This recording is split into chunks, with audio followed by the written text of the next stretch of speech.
Eu gostaria de saber o que você acha do projeto desenvolvimentista do Ciro e se você vê que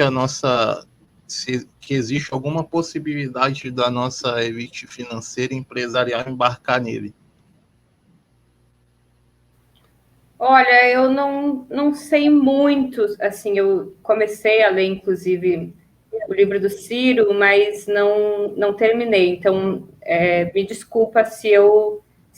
cometer alguma imprecisão, assim. Em geral, eu acho o projeto bom, eu acho que ele parte das premissas corretas, quer dizer, essa avaliação de que o Estado precisa cumprir funções mais do que regulatórias, mais uma função empresarial, de que a gente precisa ter um arranjo macroeconômico que seja favorável à indústria, ao crescimento.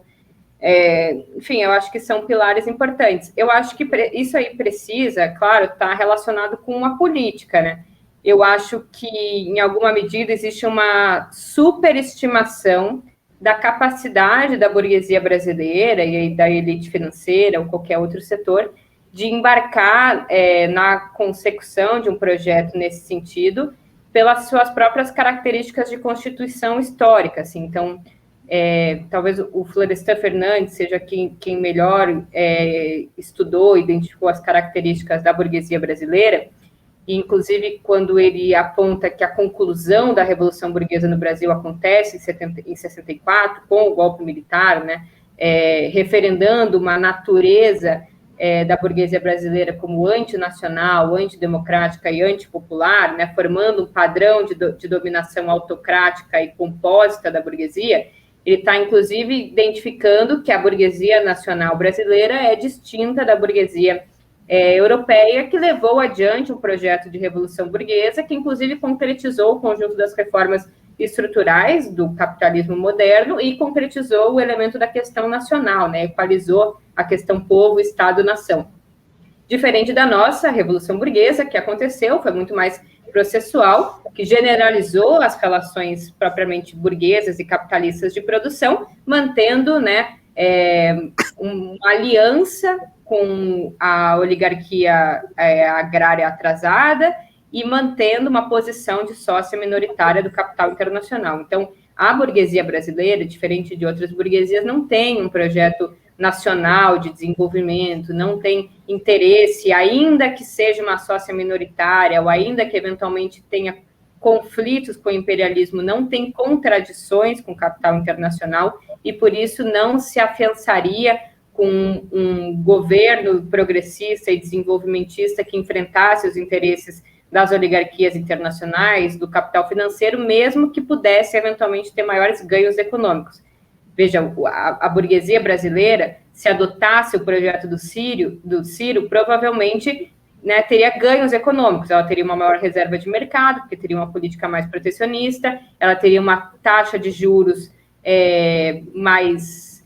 favorável ao empreendimento produtivo, teria uma taxa de câmbio mais competitiva, teria um mercado consumidor com mais disponibilidade de renda, mas ainda assim isso envolveria o que a burguesia francesa fez no bojo da Revolução Francesa, que foi se aliançar momentaneamente com a classe trabalhadora e com o campesinato na defesa do interesse nacional contra o inimigo atrasado, que era a nobreza e os seus vassalos feudais. Não me parece que a burguesia brasileira tenha essa vocação, né? Se dê as mãos, ainda que taticamente, à classe trabalhadora brasileira, no intento de barrar uma ofensiva imperialista e defender os interesses nacionais ou resolver a nossa questão nacional. Então, eu acho que o projeto é muito bom, mas ele meio não combinou com os custos. Assim. Me parece que, na impossibilidade da burguesia, da elite brasileira abraçar esse projeto, e levando em consideração que o que está no projeto econômico do Ciro,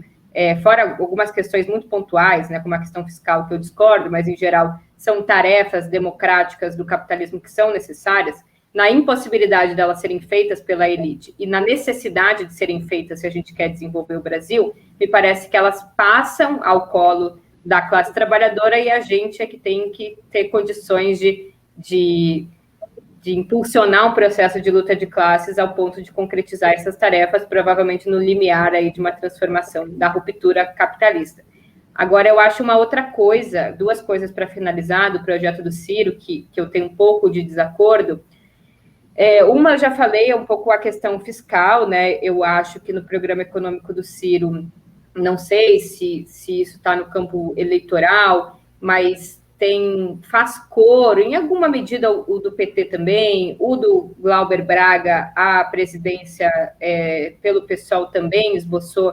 essa ideia, senso comum do superávit fiscal, né? Isso também,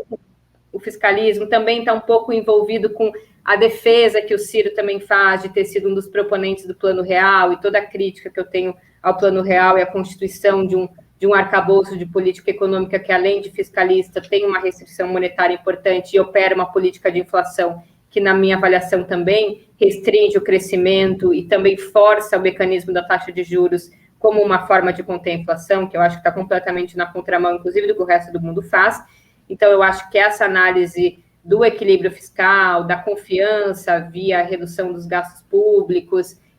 do equilíbrio orçamentário,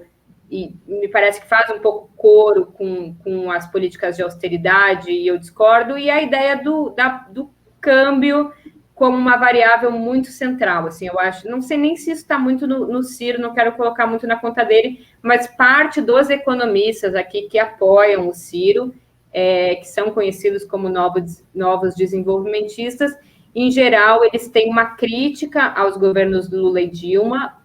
de que os salários teriam crescido muito acima da produtividade, que isso teria causado um gargalo, isso teria sido responsável pela queda da taxa de lucro, que eu discordo, e que eu discordo, inclusive, que desse diagnóstico a consequência é que os salários teriam que ser dirimidos. Eu acho que o grande motor do crescimento econômico aqui foi o aumento dos salários, e essa ideia de que o câmbio deve se manter no chamado câmbio de equilíbrio, que é uma conta que ninguém sabe muito, como se o câmbio fosse a política macroeconômica mais importante para a indústria, né? E hoje, levando em consideração a grande desindustrialização que passou o Brasil e a forte quebra das cadeias produtivas, o câmbio não é mais essa variável tão central, e outras políticas industriais, principalmente na fronteira da inovação tecnológica, eu acho que operam com maior centralidade. Veja, a Ford saiu do Brasil, essa hora eu já fico meio grogue, alegando, inclusive, o elemento do câmbio. Veja, o câmbio o dólar bastante valorizado em relação ao real, que para os novos desenvolvimentistas é o caminho para a reindustrialização, foi um dos elementos que fez uma empresa industrial sair do Brasil. Porque ao mesmo tempo que é bom o câmbio estar desvalorizado, porque não tem tanta competição de produtos importados, por outro lado, o câmbio é um custo, porque como as cadeias produtivas já foram todas dilaceradas, mesmo uma empresa que monta um carro aqui e que vende um carro aqui, ela depende de insumos que são importados. Se o dólar está muito elevado, ela não consegue importar e por isso ela quebra. Então, o câmbio é uma via de mão dupla. E acho que nesse momento, por exemplo, o câmbio, a taxa de câmbio tão desvalorizada, tem penalizado muito as famílias brasileiras em relação ao aumento inflacionário, principalmente localizado em bens, em função da desvalorização cambial, que não tem tido resultados, pelo menos significativos, na indústria. Então, eu acho que tem uma ênfase muito exacerbada, como se o câmbio no lugar fosse um pouco condição pregressa para a retomada da industrialização, o que, na minha avaliação, é muito economicista, desconsidera alguns elementos da política. A outra crítica seria, então, essa um pouco mais no campo fiscal, e, do ponto de vista mais geral, eu acho que essa crença... mas aí gostaria de estar errada, mas essa crença de que é possível um setor da burguesia nacional,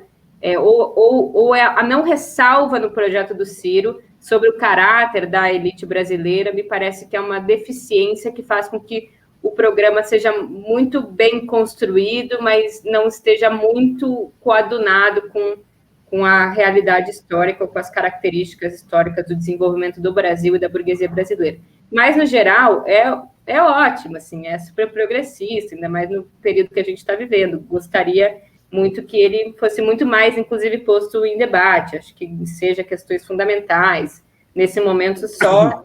ajuda. Eu queria te seguir nessa linha também. Eu queria saber que, sim,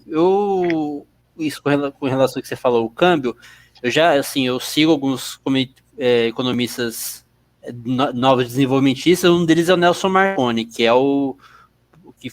é um dos elaboradores do programa do Ciro. E ele fala essa questão do câmbio, e ele diz que o câmbio, assim, que defende o câmbio do equilíbrio, mas que o câmbio ultrapassou a barreira do equilíbrio, né, que ficou alto demais. E, assim, seguindo nessa linha, você queria saber sua impressão, se essa não possibilidade, esse não resultado do câmbio alto no mercado interno, na indústria, não é um resultado também desse câmbio sobrevalorizado e também da falta de demanda interna? Eu queria saber se você acha que isso pode ser uma variável a ser considerada também. Ah, com certeza, porque a indústria nacional, diferente do agronegócio, ela não exporta, né? Então, é uma indústria que depende, sobretudo, do mercado interno. Então, óbvio, o câmbio pode estar no lugar preciso, pode ter uma puta política industrial, se não tem gente que vai consumir aquelas mercadorias, claro que aquela indústria não tem capacidade de soerguimento.